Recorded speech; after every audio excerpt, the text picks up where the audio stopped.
لوگوں کی سازشوں اور تدبیروں سے تم پریشان نہ ہونا،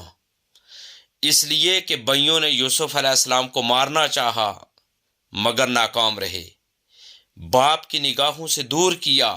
مگر محبت اور بڑھ گئی، غلام بنا کر فروخت کر دیا مگر بادشاہ بن گئے۔ اس لیے تم بھی لوگوں کی سازشوں اور تدبیروں سے پریشان نہ ہونا۔ اللہ تعالیٰ کی تدبیر اور چاہت سب پر باری ہے، بس اللہ تبارک و تعالیٰ کو راضی رکھنے کے لیے اپنی کاوشیں صرف کرنا، اور اللہ تبارک و تعالیٰ کو راضی رکھنے کے لیے بہترین راستہ اس کے حبیب حضور تاجدار کائنات صلی اللہ علیہ وآلہ وسلم کی سنتوں اور آقا علیہ الصلوۃ والسلام کی سیرت مطہرہ پر عمل کرنا ہے۔